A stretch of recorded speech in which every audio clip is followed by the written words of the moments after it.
Let's say you really like tech companies, but you don't know how to find the best tech stock. So let's create a tech index fund. So remember, an index is a group of stocks.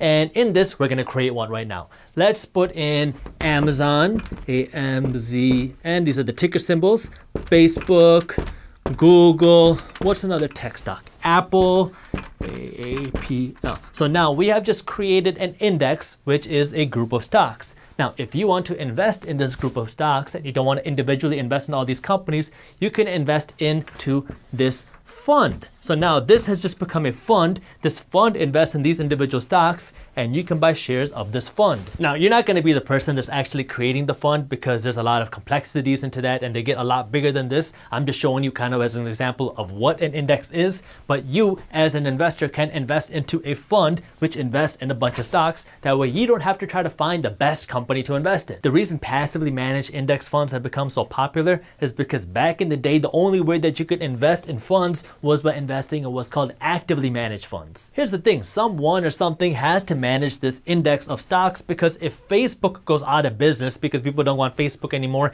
and people stop buying Apple iPhones, then what's going to happen to this fund? You're going to have only some stocks that are doing well and all these stocks that are going bankrupt. And if that's the case, your investment is going to tank. So someone or something is going to have to actually manage this fund to make sure that the stocks in here are doing well. And you're not going to be the one doing that because the whole point of investing in this fund is so that you don't have to do all the work. In actively managed funds, what would happen is you would have this person right here manage this index. So let's draw a nice mustache on this person. And this person probably went to Yale for undergrad and they went to Wharton for business school for their MBA. And to most people, that means they're probably very smart. Now, to me, I'm sure they're very smart, but what that means to me is they're probably going to charge you a whole lot of money. And that's exactly what these money managers did. So they would create this fund and then they would charge you a whole lot of money. So this is you, the investor, and a lot of your money would go right into this person with a mustache's pocket. So if you wanted to invest in stocks, but you didn't want to put in the time and effort to research companies and to manage your stocks, then what you would do is you would hand over your money to this money manager with a mustache who went to Yale, who went to Wharton, who is now going to charge you a whole lot of money to take your money and put it into this index or fund that they are managing.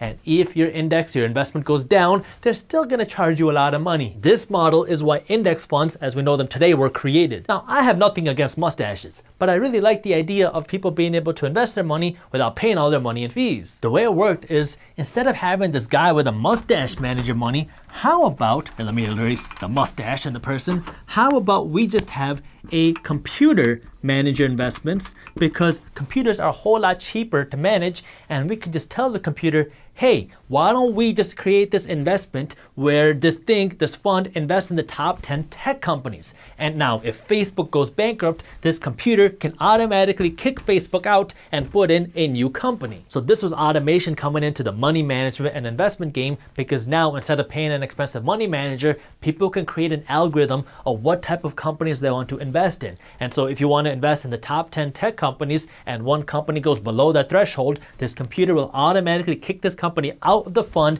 and bring in a new company. Like if Facebook goes out, maybe Snapchat will come in. This computer will automatically calculate that and make these transactions. That way your fund has the stocks that you have in the algorithm. Two things happen when you do this. First, you as the investor, you get to save a whole lot of money because managing a computer is a whole lot cheaper than paying a money manager who went to Yale and who went to Wharton to manage your money. And second, you get to take the emotion out of investing. The reason so many people, including high-paid money managers, lose money in the market is because people are emotional beings. When the 2020 pandemic hit and the stock market crashed, do you want to know what a lot of expensive money managers did?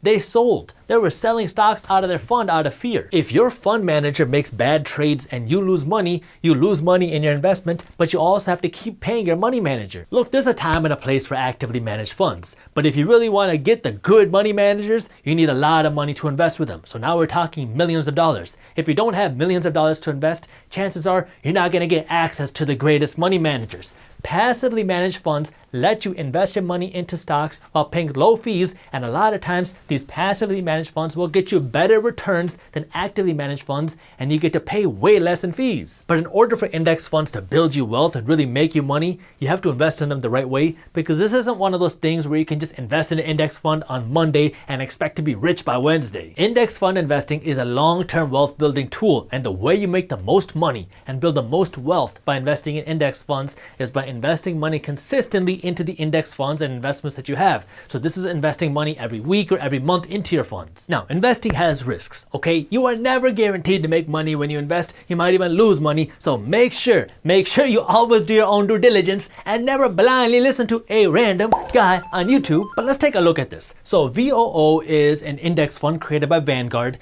and VOO invests in the top 500 companies in the stock market. Okay, so VOO is that index fund and invests in these top 500 companies. So now what you can do is you can invest into this fund. Again, I'm not telling you what to buy, just an example. And this fund gives you exposure to the top 500 companies. Between November of 2010 and November of 2020, VOO, this index fund, returned an average of 13% a year over the last 10 years. This doesn't mean that the fund went up by 13% every single year consistently. It means some years it went up more than 13%, some years it went down by 13%, but on average over those 10 years, this fund went up by 13% a year. Let's put this in perspective. Let's say you had $10,000 and you put this money into the bank. And I'm going to be very generous, and I'm going to say that your bank paid you a half of 1% a year in interest.